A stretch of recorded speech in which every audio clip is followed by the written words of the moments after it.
ಚಿಕ್ಕಮಗಳೂರು ಜಿಲ್ಲೆಯಲ್ಲಿ ಪದೇ ಪದೇ ಕೆಎಸ್ಆರ್ಟಿಸಿ ಬಸ್ಗಳಲ್ಲಿ ಬೆಂಕಿ ಕಾಣಿಸಿಕೊಂಡು ಅವಘಡಗಳು ನಡೆಯುತ್ತಿರುವ ಪ್ರಸಂಗಗಳು ಕಾಣಿಸಿಕೊಳ್ಳುತ್ತಿವೆ. ಹೀಗಾಗಿ ಬಸ್ಗಳ ದುರಂತ ಘಟನೆಗಳಿಗೆ ಏನು ಕಾರಣ ಎಂಬ ಪ್ರಶ್ನೆ ಸಹಜವಾಗಿ ಉದ್ಭವಿಸುತ್ತಿದೆ.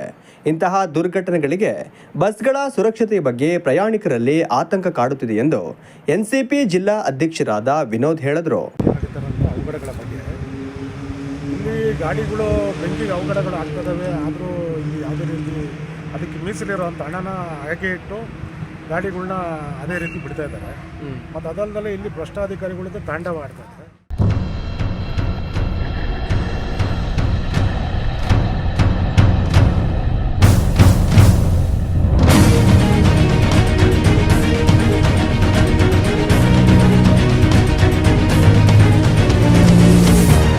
ಮಾಧ್ಯಮ ಹೇಳಿಕೆ ನೀಡಿರುವ ಅವರು, ಚಿಕ್ಕಮಗಳೂರು ಜಿಲ್ಲೆಯಲ್ಲಿ ಕೆಎಸ್ಆರ್ಟಿಸಿ ಇಲಾಖೆಯಲ್ಲಿ 15 ವರ್ಷಗಳಿಂದ ಅಧಿಕಾರಿಗಳು ಹಾಗೂ ಸಿಬ್ಬಂದಿಗಳು ಇಲ್ಲೇ ಜಾಂಡ ಹೂಡಿದ್ದಾರೆ.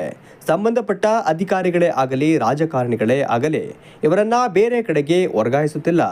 ಬಸ್ಗಳಿಗೆ ಸಮಯಕ್ಕೆ ಸರಿಯಾಗಿ ಸರ್ವಿಸ್ ಕೂಡ ನಡೆಯುತ್ತಿಲ್ಲ. ವಾಹನಗಳನ್ನು ಹಾಗೆ ಓಡಿಸುತ್ತಿದ್ದಾರೆ.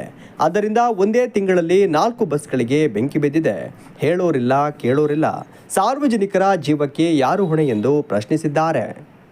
ಈ ಹಿಂದೆ ಒಬ್ಬ ಒಳ್ಳೆ DC ಇದ್ದರು. ಅವರು ನಾನ್ ಕರಪ್ಷನ್ನು ಮತ್ತು ಒಳ್ಳೆಯ ನಿಷ್ಠಾವಂತ ವ್ಯಕ್ತಿ. ಅವ್ರನ್ನೂ ಇಲ್ಲಿಂದ ಟ್ರಾನ್ಸ್ಫರ್ ಮಾಡೋದಕ್ಕೆ ಇಲ್ಲಿ ಹಣ ಸಂಗ್ರಹಣೆ ಮಾಡಿ ಅವ್ರನ್ನ ಬೇರೆ ಕಡೆ ಒತ್ತಾಯಪೂರ್ವಕವಾಗಿ ಬೇರೆ ಕಡೆ ಟ್ರಾನ್ಸ್ಫರ್ ಮಾಡಿದ್ದಾರೆ. ಆದರೂ ಈಗ ಇಲ್ಲಿ ಇರೋದು ಏನಂತಂದರೆ, ಈಗ ಇಲ್ಲಿರೋ ಅಧಿಕಾರಿಗಳಿಗೆ ಅನುಭವ ಕಮ್ಮಿ. ಅನುಭವ ಇರೋವಂಥವ್ರು ಯಾರೂ ಇಲ್ಲ. ಈಗ ಇದ್ರ ಮಧ್ಯೆ ಏನಾಗ್ತದೆ ಅಂತಂದರೆ, ಈಗ ಇದಕ್ಕೆ ಇರೋವಂಥ ದುಡ್ಡನ್ನ ಬೇರೆದಕ್ಕೆ ದುರ್ಬಳಕೆ ಮಾಡ್ಕೊತಾ ಇದ್ದಾರೆ. ಅವರೇ ಉಳಿಸ್ಕೊಂಡು ಇದನ್ನು ಮಾಡ್ತಾಯಿದ್ದಾರೆ. ದಯಮಾಡಿ ಇದನ್ನು ಸರಿ ಮಾಡಿಕೊಡ್ಬೇಕು. ಮತ್ತು ಇಲ್ಲಿ 15-20 ವರ್ಷಗಳಿಂದ ಇಲ್ಲೇ ಜಾಂಡ ಊರಿರುವಂಥ ಅಧಿಕಾರಿಗಳನ್ನ ದಯವಿಟ್ಟು ಬೇರೆ ಕಡೆ ವರ್ಗಾವಣೆ ಮಾಡಬೇಕು.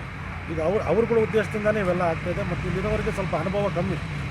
ಇದನ್ನು ದಯಮಾಡಿ ಸರಿ ಮಾಡಿಕೊಡ್ಬೇಕು ಅಂತೇಳಿ ಕಂಟಿನ್ಯೂ ಬೆಂಕಿ ಅವಘಡಗಳಾಗ್ತವೆ. ಒಂದೇ ತಿಂಗಳಲ್ಲಿ 4 ಬಸ್ಗಳಿಗೆ ಬೆಂಕಿ ಬಿದ್ದಿದೆ.